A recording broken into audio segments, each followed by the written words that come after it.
ਇਸ ਚੋਣਾਂ ਦੇ ਵਿੱਚ ਟੋਟਲ ਕਿੰਨੇ ਉਮੀਦਵਾਰ ਜਿਹੜੇ ਕਿ ਚੋਣ ਮੈਦਾਨ ਦੇ ਵਿੱਚ ਉਤਰੇ ਹੋਏ ਨੇ? 117 ਵਿਧਾਨ ਸਭਾ ਸੀਟਾਂ ਦੇ ਉੱਤੇ ਜੀ ਇਸ ਟਾਈਮ 1304 ਉਮੀਦਵਾਰ ਚੁਣਾਵੀ ਮੈਦਾਨ ਵਿੱਚ ਨੇ। ਕੇਸ ਨੇ ਇਹਨਾਂ ਉਮੀਦਵਾਰਾਂ ਦੇ ਉੱਤੇ ਕਿੰਨੇ ਕ੍ਰਿਮੀਨਲ ਕੇਸ ਦਰਜ ਨੇ ਅਤੇ ਕਿੰਨੇ ਸੀਰੀਅਸ ਕ੍ਰਿਮੀਨਲ ਕੇਸ ਦਰਜ ਨੇ?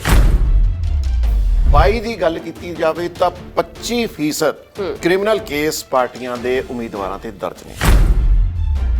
2017 ਦੇ ਵਿੱਚ ਕ੍ਰਿਮੀਨਲ ਕੇਸ ਕੇਵਲ 9% ਸਨ ਤੇ ਸੀਰੀਅਸ ਕ੍ਰਿਮੀਨਲ ਕੇਸ ਕੇਵਲ 7% ਸਨ। ਅਕਾਲੀ ਦਲ ਦੇ 68% ਉਮੀਦਵਾਰਾਂ ਦੇ ਉੱਤੇ ਕ੍ਰਿਮੀਨਲ ਕੇਸ ਦਰਜ ਹਨ।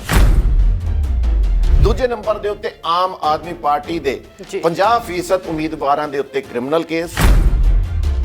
ਭਾਰਤੀ ਜਨਤਾ ਪਾਰਟੀ ਦੀ ਗੱਲ ਕੀਤੀ ਜਾਵੇ ਜੋ 37 ਸਾਲ ਬਾਅਦ ਪਹਿਲੀ ਵਾਰ ਇਕੱਲੇ ਚੁਣਾਵ ਮੈਦਾਨ ਦੇ ਵਿੱਚ ਹੈ ਜੀ, ਉਹਦੇ 38% ਉਮੀਦਵਾਰਾਂ ਦੇ ਉੱਤੇ ਕ੍ਰਿਮੀਨਲ ਕੇਸ। ਸਤਿ ਸ਼੍ਰੀ ਅਕਾਲ, ਮੈਂ ਰੀਨਾ ਧੀਮਾਨ ਤੇ ਤੁਸੀਂ ਦੇਖ ਰਹੇ ਹੋ D5 ਚੈਨਲ ਪੰਜਾਬੀ। ਤੇ 2022 ਦੀਆਂ ਵਿਧਾਨ ਸਭਾ ਚੋਣਾਂ ਨੂੰ ਲੈ ਕੇ ਅਸੀਂ ਚਰਚਾ ਕਰਾਂਗੇ ਕਿ ਲਗਾਤਾਰ ਦੇਖਿਆ ਜਾ ਰਿਹਾ ਕਿ ਸਿਆਸੀ ਅਖਾੜਾ ਖੂਬ ਭਖਿਆ ਹੋਇਆ ਤੇ ਅੱਜ ਚੋਣ ਪ੍ਰਚਾਰ ਕਰਨ ਦਾ ਆਖਰੀ ਦਿਨ ਹੈ ਤੇ ਕੱਲ ਦਾ ਦਿਨ ਵਿਚਾਲਿਆ ਤੇ 20 ਫਰਵਰੀ ਨੂੰ ਪੰਜਾਬ ਦੇ ਵਿੱਚ ਵੋਟਾਂ ਪੈਣਗੀਆਂ, ਜਿਸ ਨੂੰ ਲੈ ਕੇ ਇਹਨਾਂ ਸਿਆਸੀ ਲੀਡਰਾਂ ਦੇ ਵੱਲੋਂ ਪੂਰਾ ਅੱਡੀ ਚੋਟੀ ਦਾ ਜ਼ੋਰ ਲਗਾਇਆ ਗਿਆ ਤੇ ਆਪਣੇ ਚੋਣ ਪ੍ਰਚਾਰ ਦੇ ਵਿੱਚ ਖੂਬ ਤੇਜ਼ੀ ਲਿਆਂਦੀ ਗਈ। ਉੱਥੇ ਹੀ ਜੇਕਰ ਗੱਲ ਕੀਤੀ ਜਾਵੇ ਕੇਂਦਰ ਦੇ ਨੇਤਾ ਦੀ, ਤਾਂ ਕੇਂਦਰ ਦੇ ਨੇਤਾ ਵੀ ਆਪਣੀਆਂ ਸਿਆਸੀ ਪਾਰਟੀਆਂ ਤੇ ਉਮੀਦਵਾਰਾਂ ਦੇ ਹੱਕ ਦੇ ਵਿੱਚ ਚੋਣ ਪ੍ਰਚਾਰ ਕਰਨ ਲਈ ਪੰਜਾਬ ਦੀ ਧਰਤੀ ਤੇ ਉਤਰੇ ਹੋਏ ਸਨ ਅਤੇ ਉਹਨਾਂ ਦੇ ਵੱਲੋਂ ਜਿਹੜਾ ਕਿ ਵੱਡੇ ਪੱਧਰ ਤੇ ਚੋਣ ਪ੍ਰਚਾਰ ਕੀਤਾ ਗਿਆ ਅਤੇ ਦਾਅਵੇ ਵੀ ਲੋਕਾਂ ਦੇ ਨਾਲ ਕੀਤੇ ਗਏ ਨੇ। ਸੋ ਅਸੀਂ ਇਸ ਮੁੱਦੇ ਨੂੰ ਲੈ ਕੇ ਜਿਹੜੀ ਅਸੀਂ ਅੱਜ ਖਾਸ ਗੱਲਬਾਤ ਕਰਨ ਲੱਗੇ ਕਿ ਜਿਹੜੇ ਇਹ ਸਿਆਸੀ ਲੀਡਰ ਸੱਤਾ ਦੇ ਵਿੱਚ ਆ ਰਹੇ ਨੇ ਜਾਂ ਚੋਣ ਮੈਦਾਨ ਦੇ ਵਿੱਚ ਉਤਰੇ ਹੋਏ ਨੇ, ਇਹਨਾਂ ਲੀਡਰਾਂ ਦੇ ਉੱਤੇ ਕਿੰਨੇ ਕੁ ਕ੍ਰਿਮੀਨਲ ਕੇਸ ਦਰਜ ਨੇ ਅਤੇ ਸੀਰੀਅਸ ਕ੍ਰਿਮੀਨਲ ਕੇਸ ਕਿੰਨੇ ਕੁ ਦਰਜ ਨੇ, ਇਸ ਤੇ ਚਰਚਾ ਕਰਾਂਗੇ। ਅਤੇ ਸਭ ਤੋਂ ਵੱਧ ਕਿਹੜੀ ਪਾਰਟੀ ਦੇ ਲੀਡਰ ਇਹਨਾਂ ਕੇਸਾਂ ਦੇ ਵਿੱਚ ਲਿਪਤ ਹੋਏ ਨੇ, ਨਾਲ ਇਹ ਵੀ ਅਸੀਂ ਗੱਲਬਾਤ ਕਰਾਂਗੇ ਕਿ ਆਖਰ ਜਿਹੜੇ ਇਹ ਉਮੀਦਵਾਰ ਚੋਣ ਮੈਦਾਨ ਦੇ ਵਿੱਚ ਉਤਰੇ ਹੋਏ ਨੇ ਇਹ ਕਿੰਨੇ ਕੁ ਪੜ੍ਹੇ ਲਿਖੇ ਨੇ ਤੇ ਸਭ ਤੋਂ ਵੱਧ ਪੜ੍ਹਿਆ ਲਿਖਿਆ ਲੀਡਰ ਕਿਹੜੀ ਪਾਰਟੀ ਨਾਲ ਸੰਬੰਧ ਰੱਖਦਾ। ਗੱਲਬਾਤ ਇਹ ਵੀ ਕਰਾਂਗੇ ਕਿ ਆਖਰ ਇਹਨਾਂ ਉਮੀਦਵਾਰਾਂ ਦੇ ਵਿੱਚ ਕਿੰਨੀਆਂ ਮਹਿਲਾਵਾਂ ਅਤੇ ਕਿੰਨੇ ਪੁਰਸ਼ ਸ਼ਾਮਿਲ ਨੇ। ਇਸ ਦੇ ਨਾਲ ਹੀ ਅਸੀਂ ਗੱਲਬਾਤ ਇਹ ਵੀ ਕਰਾਂਗੇ ਕਿ ਜਿਸ ਤਰੀਕੇ ਦੇ ਨਾਲ ਪਾਰਟੀ ਦੇ ਵੱਲੋਂ ਜ਼ੋਰ ਲਗਾਇਆ ਜਾ ਰਿਹਾ, ਲਗਾਤਾਰ ਅਸੀਂ ਜਦੋਂ ਗੱਲਬਾਤ ਕਰਦੇ ਹਾਂ ਤਾਂ ਪਤਾ ਲੱਗਦਾ ਕਿ ਜਿਹੜੇ ਕ੍ਰਿਮੀਨਲ ਕੇਸ ਇਹਨਾਂ ਤੇ ਦਰਜ ਹੁੰਦੇ ਨੇ ਤਾਂ ਇਸ ਦੇ ਬਾਵਜੂਦ ਵੀ ਇਹ ਸਿਆਸਤ ਦੇ ਵਿੱਚ ਉਤਰ ਜਾਂਦੇ ਨੇ, ਪਰ ਲੋਕ ਕਿੰਨਾ ਕੁ ਭਰੋਸਾ ਇਹਨਾਂ ਸਿਆਸੀ ਲੀਡਰਾਂ ਦੇ ਉੱਤੇ ਜਤਾਉਣਗੇ। ਇਹਨਾਂ ਪੂਰੇ ਮਾਮਲੇ ਤੇ ਜਾਣਕਾਰੀ ਦੇਣ ਲਈ ਸਾਡੇ ਨਾਲ ਸਟੂਡੀਓ 'ਚ ਮੌਜੂਦ ਨੇ ਸੀਨੀਅਰ ਪੱਤਰਕਾਰ ਪ੍ਰਦੀਪ ਸ਼ਾਹੀ ਜੀ। ਸਭ ਤੋਂ ਪਹਿਲਾਂ ਅਸੀਂ ਉਹਨਾਂ ਦਾ ਸਵਾਗਤ ਕਰਦੇ ਹਾਂ। ਸ਼ਾਹੀ ਜੀ, ਤੁਹਾਡਾ ਬਹੁਤ-ਬਹੁਤ ਸਵਾਗਤ ਹੈ ਜੀ। ਸਤਿ ਸ਼੍ਰੀ ਅਕਾਲ ਜੀ। ਸ਼ਾਹੀ ਜੀ, ਸਭ ਤੋਂ ਪਹਿਲਾਂ ਅਸੀਂ ਚਰਚਾ ਇਹ ਕਰਾਂਗੇ ਕਿ ਆਖਿਰ ਜਿਹੜੀਆਂ ਇਹ ਚੋਣਾਂ ਦੇ ਵਿੱਚ ਟੋਟਲ ਕਿੰਨੇ ਉਮੀਦਵਾਰ ਜਿਹੜੇ ਕਿ ਚੋਣ ਮੈਦਾਨ ਦੇ ਵਿੱਚ ਉਤਰੇ ਹੋਏ ਨੇ ਅਤੇ ਕਿਹੜੀ ਪਾਰਟੀ ਦੇ ਉਮੀਦਵਾਰ ਕਿੱਥੋਂ ਨੇ? ਜੀ ਰੀਨਾ, ਬਿਲਕੁਲ ਸਹੀ ਹੈ। 117 ਵਿਧਾਨ ਸਭਾ ਸੀਟਾਂ ਦੇ ਉੱਤੇ ਜੀ ਇਸ ਟਾਈਮ 1304 ਉਮੀਦਵਾਰ ਚੁਣਾਵੀ ਮੈਦਾਨ ਵਿੱਚ ਨੇ। ਤੇ ਸਭ ਤੋਂ ਖਾਸ ਗੱਲ ਇਹ ਹੈ ਕਿ ਲੁਧਿਆਣਾ ਦੀ 14 ਵਿਧਾਨ ਸਭਾ ਖੇਤਰਾਂ ਦੇ ਵਿੱਚੋਂ 175 ਉਮੀਦਵਾਰ ਚੁਣਾਵੀ ਮੈਦਾਨ ਦੇ ਵਿੱਚ ਹਨ, ਜਦਕਿ ਦੂਜੇ ਨੰਬਰ ਤੇ ਅੰਮ੍ਰਿਤਸਰ ਦੇ 11 ਸੀਟਾਂ ਤੇ 117 ਉਮੀਦਵਾਰ ਤੇ 8 ਪਟਿਆਲਾ ਦੀਆਂ ਸੀਟਾਂ ਦੇ ਉੱਤੇ 102 ਉਮੀਦਵਾਰ ਆਪਣਾ ਮੈਦਾਨ ਦੇ ਵਿੱਚ ਦੂਜੀ ਪਾਰਟੀ ਨੂੰ ਟੱਕਰ ਦੇ ਰਹੇ ਨੇ। ਤੇ ਸਭ ਤੋਂ ਘੱਟ ਪ੍ਰਤਿਆਸ਼ੀ 3 ਸੀਟਾਂ ਤੇ 24 ਨੇ ਜੋ ਕਿ ਪਠਾਨਕੋਟ ਤੇ ਨੇ। ਜੀ ਸੋ ਇਸ ਦੇ ਨਾਲ ਹੀ ਸ਼ਾਹੀ ਜੀ ਅਸੀਂ ਇਹ ਵੀ ਜਾਣਨਾ ਚਾਹੁੰਦੇ ਹਾਂ ਕਿ ਜਿਹੜੇ ਕੇਸ ਨੇ ਇਹਨਾਂ ਉਮੀਦਵਾਰਾਂ ਦੇ ਉੱਤੇ ਕਿੰਨੇ ਕ੍ਰਿਮੀਨਲ ਕੇਸ ਦਰਜ ਨੇ ਅਤੇ ਕਿੰਨੇ ਸੀਰੀਅਸ ਕ੍ਰਿਮੀਨਲ ਕੇਸ ਦਰਜ ਨੇ? ਜੀ, ਅਗਰ 2022 ਦੀ ਗੱਲ ਕੀਤੀ ਜਾਵੇ ਤਾਂ 25% ਕ੍ਰਿਮੀਨਲ ਕੇਸ ਪਾਰਟੀਆਂ ਦੇ ਉਮੀਦਵਾਰਾਂ ਤੇ ਦਰਜ ਨੇ, ਜਦਕਿ ਸੀਰੀਅਸ 17% ਨੇ। ਅਗਰ 2017 ਦੀ ਤੁਲਨਾ ਕੀਤੀ ਜਾਵੇ ਤਾਂ 2017 ਦੇ ਵਿੱਚ ਕ੍ਰਿਮੀਨਲ ਕੇਸ ਕੇਵਲ 9% ਸਨ ਤੇ ਸੀਰੀਅਸ ਕ੍ਰਿਮੀਨਲ ਕੇਸ ਕੇਵਲ 7% ਸਨ। ਜੀ ਅਗਰ ਪਾਰਟੀ ਵਾਈਜ਼ ਦੀ ਗੱਲ ਕੀਤੀ ਜਾਵੇ ਤਾਂ ਅਕਾਲੀ ਦਲ ਦੇ 68% ਉਮੀਦਵਾਰਾਂ ਦੇ ਉੱਤੇ ਕ੍ਰਿਮੀਨਲ ਕੇਸ ਦਰਜ ਹਨ ਅਤੇ 63% ਸੀਰੀਅਸ ਕ੍ਰਿਮੀਨਲ ਕੇਸ ਦਰਜ ਹਨ। ਯਾਨੀ ਕਿ ਇੰਜ ਕਿਹਾ ਜਾਵੇ ਤਾਂ 65 ਉਮੀਦਵਾਰਾਂ ਦੇ ਉੱਤੇ ਕ੍ਰਿਮੀਨਲ ਕੇਸ ਔਰ 58 ਦੇ ਉੱਤੇ ਸੀਰੀਅਸ ਕ੍ਰਿਮੀਨਲ ਕੇਸ ਦਰਜ ਹਨ।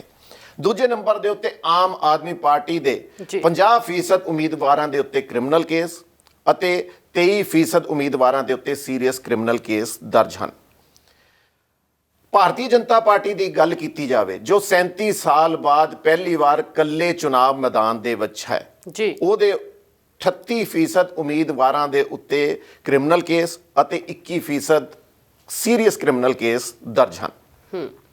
ਅਕਾਲੀ ਦਲ ਸੰਯੁਕਤ ਜੋ ਪਹਿਲੀ ਵਾਰ ਇਸ ਵਾਰ ਚੁਣਾਵੀ ਮੈਦਾਨ ਦੇ ਵਿੱਚ ਹੈ, ਉਹਨਾਂ ਦੇ 29% ਕ੍ਰਿਮੀਨਲ ਕੇਸ ਔਰ 21% ਸੀਰੀਅਸ ਕ੍ਰਿਮੀਨਲ ਕੇਸ ਦਰਜ ਨੇ। ਬਹੁਜਨ ਸਮਾਜ ਪਾਰਟੀ ਜੀ, ਜਿਨ੍ਹਾਂ ਦੇ ਤੇ 15% ਦੇ ਉੱਤੇ ਕ੍ਰਿਮੀਨਲ ਕੇਸ ਔਰ 10% ਦੇ ਉੱਤੇ ਸੀਰੀਅਸ ਕ੍ਰਿਮੀਨਲ ਕੇਸ, ਕਾਂਗਰਸ ਦੇ ਉੱਤੇ 14% ਕ੍ਰਿਮੀਨਲ ਕੇਸ ਅਤੇ 8% ਸੀਰੀਅਸ ਕ੍ਰਿਮੀਨਲ ਕੇਸ ਦਰਜ ਨੇ। ਇੱਕ ਗੱਲ ਹੋਰ ਤੁਹਾਨੂੰ ਇਹਦੇ ਵਿੱਚ ਖਾਸ ਤੌਰ ਤੇ ਦੱਸਣ ਵਾਲੀ ਹੈ ਕਿ 4 ਉਮੀਦਵਾਰ ਐਸੇ ਵੀ ਹਨ ਜਿਨ੍ਹਾਂ ਦੇ ਉੱਤੇ 302 ਦਾ ਮਾਮਲਾ ਦਰਜ ਹੈ, ਯਾਨੀ ਕਿ ਹੱਤਿਆ ਕਰਨ ਦਾ ਜੀ, ਅਤੇ 33 ਉਮੀਦਵਾਰ ਐਸੇ ਵੀ ਹਨ ਜਿਨ੍ਹਾਂ ਦੇ ਉੱਤੇ ਧਾਰਾ 307 ਦੇ ਮਾਮਲੇ ਦਰਜ ਹਨ, ਯਾਨੀ ਕਿ ਇਰਾਦਾ ਕਤਲ, ਜੀ। ਉਹਨਾਂ ਤੇ ਮਾਮਲੇ ਦਰਜ ਹਨ। ਜੀ ਸ਼ਾਹੀ ਜੀ, ਸਹੀ ਗੱਲ ਤੁਸੀਂ ਕਹੀ ਹੈ, ਕਿਉਂਕਿ ਜਿਹੜੀ ਇਹ ਜਾਣਕਾਰੀ ਹੈ ਇਹ ਜ਼ਰੂਰ ਲੋਕਾਂ ਤੱਕ ਸਾਂਝੀ ਹੋਣੀ ਚਾਹੀਦੀ ਹੈ, ਕਿਉਂਕਿ ਲੋਕਾਂ ਨੂੰ ਵੀ ਪਤਾ ਲੱਗਣਾ ਚਾਹੀਦਾ ਕਿ ਜਿਹੜੇ ਉਮੀਦਵਾਰ ਵੱਖ-ਵੱਖ ਪਾਰਟੀਆਂ ਤੋਂ ਚੋਣ ਮੈਦਾਨ ਦੇ ਵਿੱਚ ਉਤਰੇ ਹੋਏ ਨੇ, ਆਖਿਰ ਜਿਸ ਤਰੀਕੇ ਦੇ ਨਾਲ ਉਹਨਾਂ ਦੇ ਵੱਲੋਂ ਵੱਡੇ-ਵੱਡੇ ਦਾਅਵੇ ਠੋਕੇ ਜਾ ਰਹੇ ਨੇ ਕਿ ਅਸੀਂ ਪੰਜਾਬ ਦੇ ਵਿੱਚ ਨਸ਼ਾ ਖਤਮ ਕਰਾਂਗੇ, ਜਿਹੜਾ ਕ੍ਰਿਮੀਨਲ ਲਗਾਤਾਰ ਵਧਦੇ ਜਾ ਰਹੇ ਨੇ ਉਸ ਤੇ ਅਸੀਂ ਠੱਲ ਪਾਵਾਂਗੇ, ਪਰ ਉਹ ਖੁਦ ਜਿਹੜੇ ਉਮੀਦਵਾਰ ਨੇ ਉਹਨਾਂ ਤੇ ਵੀ ਕਾਫੀ ਜਿਹੜੇ ਕ੍ਰਿਮੀਨਲ ਅਤੇ ਸੀਰੀਅਸ ਕ੍ਰਿਮੀਨਲ ਜਿਹੜੇ ਕੇਸ ਉਹ ਦਰਜ ਨੇ।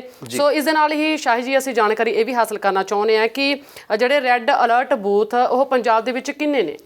ਇਹਨਾਂ ਰੈੱਡ ਅਲਰਟ ਇਸ ਕਾਰਨ ਘੋਸ਼ਿਤ ਕੀਤੇ ਗਏ ਨੇ ਕਿਉਂਕਿ ਕ੍ਰਿਮੀਨਲ ਕੇਸ ਵਾਲੇ ਉਮੀਦਵਾਰਾਂ ਦੀ ਸੰਖਿਆ ਬਹੁਤ ਜ਼ਿਆਦਾ ਹੈ ਜੀ, ਯਾਨੀ ਕਿ 117 ਦੇ ਵਿੱਚੋਂ 57 ਵਿਧਾਨ ਸਭਾ ਖੇਤਰਾਂ ਦੇ ਬੂਥ ਰੈੱਡ ਅਲਰਟ ਜ਼ੋਨ ਦੇ ਵਿੱਚ ਦਰਜ ਕੀਤੇ ਨੇ ਚੁਣਾਵ ਕਮਿਸ਼ਨ ਆਯੋਗ ਵੱਲੋਂ। ਜੀ, ਤੇ ਜੇਕਰ ਸੰਪਤੀ ਦੀ ਗੱਲ ਕੀਤੀ ਜਾਵੇ ਤਾਂ ਸਭ ਤੋਂ ਵੱਧ ਉਮੀਦਵਾਰ ਕਿਹੜੇ ਨੇ ਜਿਨ੍ਹਾਂ ਕੋਲ ਬਹੁਤ ਜ਼ਿਆਦਾ ਸੰਪਤੀ? ਜੀ, ਪਹਿਲਾਂ ਵੀ ਤੁਹਾਨੂੰ ਦੱਸਿਆ ਸੀਗਾ ਕਿ ਵੀ ਕੁੱਲ 1304 ਉਮੀਦਵਾਰ ਐਸੇ ਹਨ ਜਿਹੜੇ ਚੁਣਾਵੀ ਮੈਦਾਨ ਦੇ ਵਿੱਚ ਨੇ। ਇਹਨਾਂ ਦੇ ਵਿੱਚੋਂ 226 ਉਮੀਦਵਾਰਾਂ ਕੋਲੋਂ 5 ਕਰੋੜ ਤੋਂ ਵੱਧ ਸੰਪਤੀ ਦਰਜ ਹੈ ਜੀ, ਜਦਕਿ 176 ਉਮੀਦਵਾਰ ਐਸੇ ਵੀ ਹਨ ਕਿ ਜਿਨ੍ਹਾਂ ਦੀ ਸੰਪਤੀ 2 ਕਰੋੜ ਤੋਂ ਲੈ ਕੇ 5 ਕਰੋੜ ਤੱਕ ਹੈ। ਜੀ, 244 ਉਮੀਦਵਾਰ ਐਸੇ ਹਨ ਜਿਨ੍ਹਾਂ ਦੀ ਸੰਪਤੀ 50 ਲੱਖ ਤੋਂ 2 ਕਰੋੜ ਰੁਪਏ। 287 ਉਮੀਦਵਾਰਾਂ ਦੀ ਸੰਪਤੀ 10 ਲੱਖ ਤੋਂ 50 ਲੱਖ ਦਰਜ ਕੀਤੀ ਗਈ ਹੈ। ਜੀ, ਜਦਕਿ ਸਿਰਫ 10 ਲੱਖ ਤੋਂ ਘੱਟ ਉਮੀਦਵਾਰ ਐਸੇ ਨੇ ਜਿਨ੍ਹਾਂ ਦੀ ਸੰਪਤੀ ਹੈ ਉਹ ਹੈ 343। ਜੀ, 2017 ਦੀ ਗੱਲ ਕੀਤੀ ਜਾਵੇ ਤਾਂ ਇਹਨਾਂ ਉਮੀਦਵਾਰਾਂ ਦੀ ਸੰਖਿਆ 37% ਸੀ, ਜੋ ਇਸ ਵਾਰ ਵੱਧ ਕੇ 41% ਹੋ ਚੁੱਕੀ ਹੈ। ਅਗਰ ਅਲੱਗ-ਅਲੱਗ ਪਾਰਟੀ ਵਾਈਜ਼ ਗੱਲ ਕੀਤੀ ਜਾਵੇ ਜੀ, ਤਾਂ ਕਾਂਗਰਸ ਦੇ ਸਭ ਤੋਂ ਵੱਧ ਉਮੀਦਵਾਰਾਂ ਦੀ ਸੰਖਿਆ 107 ਹੈ। ਦੂਜੇ ਨੰਬਰ ਤੇ ਅਕਾਲੀ ਦਲ ਦੇ 99 ਉਮੀਦਵਾਰ ਜਿਹੜੇ ਕਰੋੜਪਤੀ ਹਨ ਤੇ ਆਮ ਆਦਮੀ ਪਾਰਟੀ ਤੀਜੇ ਸਥਾਨ ਤੇ ਜਿਨ੍ਹਾਂ ਦੇ ਉਮੀਦਵਾਰ 81 ਕਰੋੜਪਤੀ ਹਨ। ਜੀ, ਜੀ ਸ਼ਾਹੀ ਜੀ ਨਾਲ ਇਹ ਵੀ ਅਸੀਂ ਜਾਣਕਾਰੀ ਜ਼ਰੂਰ ਹਾਸਲ ਕਰਾਂਗੇ, ਕਿਉਂਕਿ ਜਿਸ ਤਰੀਕੇ ਨਾਲ ਇਹਨਾਂ ਸਿਆਸੀ ਲੀਡਰਾਂ ਦੇ ਵੱਲੋਂ ਕਿਹਾ ਜਾਂਦਾ ਕਿ ਉਹਨਾਂ ਕੋਲ ਤਾਂ ਇੰਨੀ ਪ੍ਰਾਪਰਟੀ ਹੈ ਹੀ ਨਹੀਂ, ਪਰ ਜੇਕਰ ਉਹਨਾਂ ਦੀ ਪ੍ਰਾਪਰਟੀ ਦੀ ਗੱਲ ਕੀਤੀ ਜਾਵੇ ਤਾਂ ਇਹਨਾਂ ਦੀ ਪ੍ਰਾਪਰਟੀ ਤੇ ਜ਼ਰੂਰ ਚਰਚਾ ਕੀਤੀ ਜਾਵੇ ਕਿ ਆਖਰ ਕਿਹੜਾ ਲੀਡਰ ਦੇ ਕੋਲ ਸਭ ਤੋਂ ਵੱਧ ਪ੍ਰਾਪਰਟੀ ਹੈ ਤੇ ਸਭ ਤੋਂ ਘੱਟ ਪ੍ਰਾਪਰਟੀ ਕਿਹੜੇ ਲੀਡਰ ਕੋਲ ਹੈ। ਜੀ, ਮੈਂ ਪ੍ਰਮੁੱਖ ਤੌਰ ਤੇ 3 ਉਮੀਦਵਾਰਾਂ ਦਾ ਨਾਮ ਦੱਸਣਾ ਚਾਹਾਂਗਾ, ਜਿਹਦੇ ਵਿੱਚ ਆਮ ਆਦਮੀ ਪਾਰਟੀ ਦੇ ਕੁਲਵੰਤ ਸਿੰਘ ਜੋ SAS ਨਗਰ ਤੋਂ ਚੁਣਾਵੀ ਮੈਦਾਨ ਦੇ ਵਿੱਚ ਹਨ, ਉਹਨਾਂ ਦੀ ਪ੍ਰਾਪਰਟੀ 238 ਕਰੋੜ ਤੋਂ ਵੱਧ ਹੈ। ਜੀ, ਤੇ ਦੂਜੇ ਸਥਾਨ ਤੇ ਅਕਾਲੀ ਦਲ ਦੇ ਸੁਪਰੀਮੋ ਸੁਖਬੀਰ ਸਿੰਘ ਬਾਦਲ ਜਿਨ੍ਹਾਂ ਦੀ ਸੰਪਤੀ 202 ਕਰੋੜ ਰੁਪਏ ਹੈ ਅਤੇ ਮੁਕਤਸਰ ਤੋਂ ਕਾਂਗਰਸ ਦੀ ਕਰਨ ਕੌਰ ਜਿਨ੍ਹਾਂ ਦੀ ਸੰਪਤੀ 155 ਕਰੋੜ ਦੱਸੀ ਜਾ ਰਹੀ ਹੈ। ਤੇ ਸਭ ਤੋਂ ਘੱਟ ਜਿਨ੍ਹਾਂ ਦੀ ਦੱਸੀ ਜਾ ਰਹੀ ਹੈ ਉਹ ਹੈ ਸੰਗਰੂਰ ਤੋਂ ਆਮ ਆਦਮੀ ਪਾਰਟੀ ਦੀ ਨਰਿੰਦਰ ਕੌਰ ਭਰਾਜ ਜਿਨ੍ਹਾਂ ਦੀ ਸੰਪਤੀ ਕੁੱਲ 24,000 ਰੁਪਏ ਹੀ ਹੈ। ਜੀ, ਜੀ, ਸੋ ਇਸ ਦੇ ਨਾਲ ਹੀ ਅਸੀਂ ਜਿਹੜੇ ਉਮੀਦਵਾਰ ਮੈਦਾਨ ਦੇ ਵਿੱਚ ਉਤਰੇ ਨੇ ਉਹਨਾਂ ਦੇ ਵਿੱਚ ਜਿਹੜੀਆਂ ਔਰਤਾਂ ਦੀ ਗਿਣਤੀ ਕਿੰਨੀ ਹੈ ਅਤੇ ਪੁਰਸ਼ਾਂ ਦੀ ਗਿਣਤੀ ਕਿੰਨੀ ਹੈ? ਜੀ, ਬਿਲਕੁਲ ਸਹੀ ਰੀਨਾ। ਕੇਂਦਰ ਸਰਕਾਰ ਵੱਲੋਂ ਭਾਰਤ ਦੇ ਵਿੱਚ ਪੁਰਸ਼ਾਂ ਤੇ ਔਰਤਾਂ ਨੂੰ ਬਰਾਬਰੀ ਦਾ ਦਰਜਾ ਦੇਣ ਦੀ ਘੋਸ਼ਣਾਵਾਂ ਤਾਂ ਕੀਤੀਆਂ ਜਾਂਦੀਆਂ ਨੇ, ਬਿਲਕੁਲ ਜੀ, ਪਰ ਚੁਣਾਵਾਂ ਦੇ ਵਿੱਚ ਇਹ ਚੀਜ਼ਾਂ ਕਦੀ ਵੀ ਦਿਖਾਈ ਨਹੀਂ ਦਿੰਦੀਆਂ ਨੇ। ਅਗਰ ਚੁਣਾਵ ਦੀ ਮੈਦਾਨ ਦੇ ਵਿੱਚ ਗੱਲ ਕੀਤੀ ਜਾਵੇ ਤਾਂ 1185 ਪੁਰਸ਼ ਉਮੀਦਵਾਰ ਮੈਦਾਨ ਦੇ ਵਿੱਚ ਨੇ ਤੇ ਮਹਿਜ 90 ਹੀ ਮਹਿਲਾਵਾਂ ਚੁਣਾਵੀ ਮੈਦਾਨ ਦੇ ਵਿੱਚ ਹੈ। ਔਰ ਇੱਕ ਖਾਸ ਗੱਲ ਇਹ ਹੈ ਕਿ ਇੱਕ ਉਮੀਦਵਾਰ ਇਸ ਵਾਰ 3rd ਜੈਂਡਰ ਦਾ ਵੀ ਚੁਣਾਵੀ ਤਾਲ ਠੋਕ ਚੁੱਕਿਆ ਹੈ ਜੀ। ਅਗਰ 2017 ਦੀ ਗੱਲ ਕੀਤੀ ਜਾਵੇ 2017 ਦੇ ਵਿੱਚ ਵੀ 7% ਹੀ ਮਹਿਲਾਵਾਂ ਚੁਣਾਵੀ ਮੈਦਾਨ ਦੇ ਵਿੱਚ ਸਨ ਤੇ 2022 ਦੇ ਵਿੱਚ ਵੀ 7% ਮਹਿਲਾਵਾਂ ਹੀ ਚੁਣਾਵੀ ਮੈਦਾਨ ਦੇ ਵਿੱਚ ਨੇ ਜੀ। ਜਦੋਂ ਅਸੀਂ ਸਰਕਾਰੀ ਭਰਤੀ ਦੇਖਦੇ ਹਾਂ ਤਾਂ ਉਸ ਵਕਤ ਜਿਹੜੇ ਕਿ ਬੱਚਿਆਂ ਦੀ ਵਿਦਿਆਰਥੀਆਂ ਦੀ ਪੜ੍ਹਾਈ ਦੇ ਬਾਰੇ ਜਾਣਕਾਰੀ ਹਾਸਲ ਕੀਤੀ ਜਾਂਦੀ ਹੈ ਕਿ ਇੰਨਾ ਪੜ੍ਹਿਆ ਲਿਖਿਆ ਬੱਚਾ ਹੀ ਇਹ ਪੋਸਟ ਦੇ ਕਾਬਿਲ ਹੁੰਦਾ। ਪਰ ਜੇਕਰ ਅਸੀਂ ਸਿਆਸਤਦਾਨਾਂ ਦੀ ਗੱਲ ਕਰੀਏ ਤਾਂ ਸਿਆਸੀ ਲੀਡਰਾਂ ਦੇ ਅਸੀਂ ਉਸ 'ਤੇ ਵੀ ਜ਼ਰੂਰ ਚਰਚਾ ਕਰਾਂਗੇ ਕਿ ਆਖਰ ਜਿਹੜੇ ਇਹ ਸਿਆਸੀ ਲੀਡਰ ਚੋਣ ਮੈਦਾਨ ਦੇ ਵਿੱਚ ਉਤਰੇ ਹੋਏ ਨੇ ਉਹ ਕਿੰਨਾ ਕੁ ਪੜ੍ਹੇ ਲਿਖੇ ਨੇ ਤੇ ਕਿਹੜੀ ਪਾਰਟੀ ਦੇ ਸਭ ਤੋਂ ਵੱਧ ਪੜ੍ਹੇ ਲਿਖੇ ਨੇ ਉਮੀਦਵਾਰ ਤੇ ਸਭ ਤੋਂ ਘੱਟ ਕਿਹੜੇ ਨੇ। ਜੀ ਸ਼ਾਹੀ ਜੀ। ਜੀ ਅਗਰ ਉਮੀਦਵਾਰਾਂ ਦੀ ਪੜ੍ਹੇ ਲਿਖਿਆਂ ਦੀ ਗੱਲ ਕੀਤੀ ਜਾਵੇ ਤਾਂ 483 ਉਮੀਦਵਾਰ ਐਸੇ ਹਨ ਜੋ 5ਵੀਂ ਤੋਂ ਲੈ ਕੇ 12ਵੀਂ ਪਾਸ ਨੇ। ਇਹਨਾਂ ਦੇ ਵਿੱਚੋਂ ਭਗਵੰਤ ਮਾਨ ਵੀ ਉਹਨਾਂ ਵਿੱਚ ਹੀ ਨੇ ਕਿ ਜਿਹੜੇ 12ਵੀਂ ਪਾਸ ਨੇ। ਜੇ ਗ੍ਰੈਜੂਏਟ ਦੀ ਗੱਲ ਕੀਤੀ ਜਾਵੇ ਤਾਂ ਉਹਨਾਂ ਦੀ ਸੰਖਿਆ 199 ਹੈ ਤੇ ਡਿਪਲੋਮਾ ਹੋਲਡਰਾਂ ਦੀ ਸੰਖਿਆ 141 ਹੈ ਜਦ ਕਿ ਪੋਸਟ ਗ੍ਰੈਜੂਏਟ ਯਾਨੀ ਕਿ ਡਾਕਟਰੇਟ ਜਾਂ PhD ਕੀਤੀਆਂ ਹੋਈਆਂ ਉਹਨਾਂ ਦੀ ਸੰਖਿਆ 135 ਹੈ ਤੇ ਖਾਸ ਤੌਰ ਤੇ 8 ਉਮੀਦਵਾਰ ਐਸੇ ਵੀ ਹਨ ਕਿ ਜਿਹੜੇ ਡਾਕਟਰ ਜਾਂ ਇੰਜੀਨੀਅਰ ਹਨ ਤੇ ਸਭ ਤੋਂ ਖਾਸ ਗੱਲ ਇਹ ਵੀ ਹੈ ਕਿ 49 ਉਮੀਦਵਾਰ ਐਸੇ ਵੀ ਹਨ ਜਿਹੜੇ ਅੰਗੂਠਾ ਛਾਪ ਨੇ। ਸੋ ਇਸ ਦੇ ਨਾਲ ਹੀ ਅਸੀਂ ਸ਼ਾਹਿਦ ਜੀ ਇਹ ਵੀ ਜਾਣਨਾ ਚਾਹੁੰਦੇ ਹਾਂ ਕਿ ਜਿਹੜੀ ਉਮਰ ਦੀ ਗੱਲ ਕੀਤੀ ਜਾਵੇ ਤਾਂ ਸਭ ਤੋਂ ਵੱਧ ਉਮਰ ਇਹਨਾਂ ਉਮੀਦਵਾਰਾਂ ਦੇ ਵਿੱਚ ਕਿਹਨਾਂ ਦਾ ਨਾਮ ਸਾਹਮਣੇ ਆਉਂਦਾ ਤੇ ਸਭ ਤੋਂ ਘੱਟ ਉਮਰ ਵਾਲੇ ਕਿਹੜੇ ਉਮੀਦਵਾਰ ਨੇ। 671 ਉਮੀਦਵਾਰ ਐਸੇ ਹਨ ਕਿ ਜਿਨ੍ਹਾਂ ਦੀ ਉਮਰ 25 ਤੋਂ 40 ਸਾਲ ਹੈ ਯਾਨੀ ਕਿ ਉਹ ਯੁਵਾ ਪ੍ਰਤਿਆਸ਼ੀਆਂ ਦੇ ਵਿੱਚ ਉਹਨਾਂ ਦਾ ਨਾਮ ਦਰਜ ਹੈ ਤੇ 41 ਤੋਂ 60 254 ਉਮੀਦਵਾਰ ਨੇ ਜਿਹੜੇ ਅਧੇੜ ਦੇ ਵਿੱਚ ਸ਼ਾਮਲ ਹਨ ਤੇ 61 ਤੋਂ 80 ਸਾਲ ਤੱਕ 2 ਉਮੀਦਵਾਰ ਨੇ ਜਿਹੜੇ ਬਜ਼ੁਰਗਾਂ ਦੀ ਸ਼੍ਰੇਣੀ ਵਿੱਚ ਨੇ ਤੇ ਇੱਕ ਉਮੀਦਵਾਰ ਐਸਾ ਵੀ ਹੈ ਕਿ ਜਿਹੜਾ 90 ਤੋਂ 100 ਸਾਲ ਦੇ ਵਿੱਚ ਹੈ।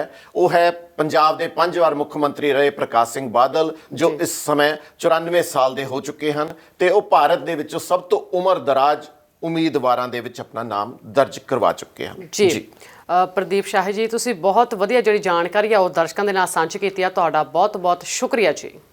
ਧੰਨਵਾਦ। ਸੋ ਇਹ ਸਨ ਪ੍ਰਦੀਪ ਸ਼ਾਹੀ ਜੀ ਜਿਨ੍ਹਾਂ ਨੇ ਕਿ ਇਸ ਪੂਰੇ ਮਾਮਲੇ ਨੂੰ ਲੈ ਕੇ ਆਪਣੀ ਜਾਣਕਾਰੀ ਜਿਹੜੀ ਕਿ ਜਨਤਾ ਦੇ ਨਾਲ ਸਾਂਝੀ ਕੀਤੀ ਹੈ ਅਤੇ ਦੱਸਿਆ ਕਿ ਆਖਿਰ ਜਿਹੜੇ ਉਮੀਦਵਾਰ ਵੱਖ-ਵੱਖ ਸਿਆਸੀ ਪਾਰਟੀਆਂ ਦੇ ਵੱਲੋਂ ਉਮੀਦਵਾਰ ਜਿਹੜੇ ਚੋਣ ਮੈਦਾਨ ਦੇ ਵਿੱਚ ਉਤਰੇ ਹੋਏ ਨੇ ਉਹਨਾਂ ਲੀਡਰਾਂ ਦੇ ਉੱਤੇ ਕਿੰਨੇ ਕੁ ਕ੍ਰਿਮੀਨਲ ਕੇਸ ਦਰਜ ਨੇ ਅਤੇ ਕਿੰਨੇ ਕੁ ਉਹ ਪੜ੍ਹੇ ਲਿਖੇ ਨੇ ਅਤੇ ਕਿੰਨੀ ਉਹਨਾਂ ਦੀ ਉਮਰ ਹੈ। ਇਸ ਨੂੰ ਲੈ ਕੇ ਜਿਹੜੀ ਭਰਪੂਰ ਜਾਣਕਾਰੀ ਸ਼ਾਹੀ ਜੀ ਦੇ ਵੱਲੋਂ ਦਿੱਤੀ ਗਈ ਹੈ।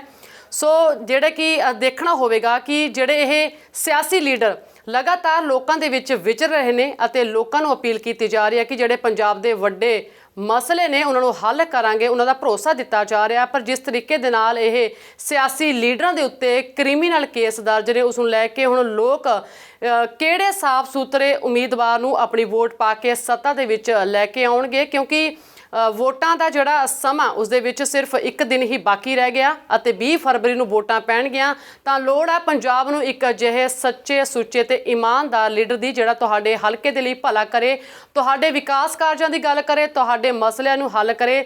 ਪਾਰਟੀ ਦਾ ਲੀਡਰ ਕਿਸੇ ਵੀ ਨਾਲ ਸੰਬੰਧਿਤ ਕਿਉਂ ਨਾ ਹੋਵੇ ਪਰ ਤੁਹਾਨੂੰ ਲੋੜ ਆ ਉਸ ਇਮਾਨਦਾਰ ਲੀਡਰ ਦੀ ਤਾਂ ਆਪਣੀ ਜਿਹੜੀ ਵੋਟ ਦਾ ਇਸਤੇਮਾਲ ਸਹੀ ਤਰੀਕੇ ਦੇ ਨਾਲ ਕਰਨਾ।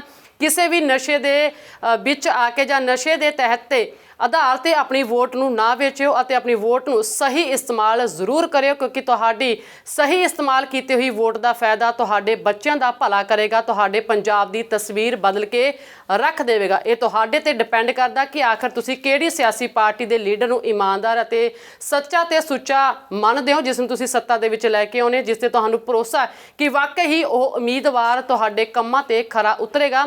ਹੁਣ ਸੋਚ ਸਮਝ ਕੇ ਆਪਣੀ ਵੋਟ ਦਾ ਸਹੀ ਇਸਤੇਮਾਲ ਜ਼ਰੂਰ ਕਰਨਾ। ਸੋ ਇਸ ਜਾਣਕਾਰੀ ਨੂੰ ਵੱਧ ਤੋਂ ਵੱਧ ਸ਼ੇਅਰ ਵੀ ਕਰਿਓ ਤਾਂ ਕਿ ਲੋਕਾਂ ਤੱਕ ਇਹ ਜਾਣਕਾਰੀ ਵੱਧ ਤੋਂ ਵੱਧ ਪਹੁੰਚ ਸਕੇ।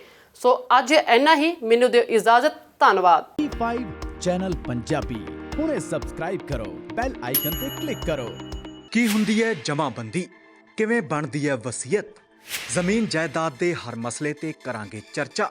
ਦੇਖਣਾ ਨਾ ਭੁੱਲਣਾ ਸਾਡਾ ਖਾਸ ਪ੍ਰੋਗਰਾਮ naibtehsildar.com ਕਾਨੂੰਨ ਜਾਇਦਾਦ ਦਾ।